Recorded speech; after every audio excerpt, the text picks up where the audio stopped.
et je te cède, tiens volontiers, la parole. Ok, alors un grand merci Christophe pour cette présentation très complète, hein. D'ailleurs, je ne vais pas réinsister là-dessus. Donc, vous avez compris que je suis du Nord, que je suis un scientifique, physicien de formation, et que j'ai fait ma carrière dans une petite mais très sympathique université qui s'appelle l'Université du Littoral Côte d'Opale.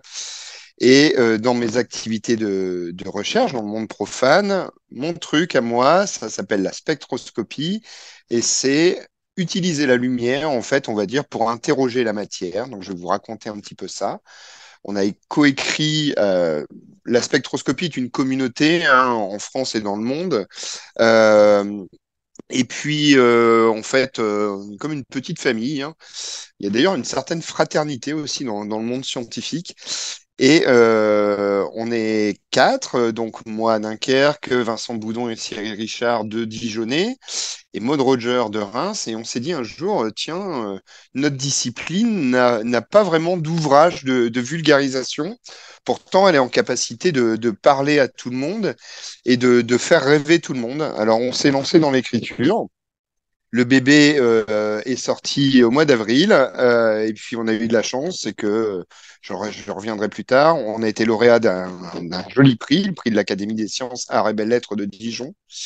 Et il s'avère qu'on a eu le nez fin, puisque en conférence, on a croisé Anne Lhuillier. On s'est dit, elle a quand même le bon, on va dire, le bon profil pour devenir prix Nobel.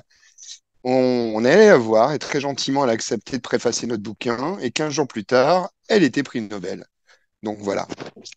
Alors, l'idée du livre, en fait, c'est de partir d'éléments historiques pour vous raconter un petit peu la lumière, que ça date pas d'hier, et de voir un petit peu ce qui va se passer au XXe siècle avec une grande révolution qu'on va appeler la révolution quantique et qui va donner naissance à notre science qui s'appelle la spectroscopie.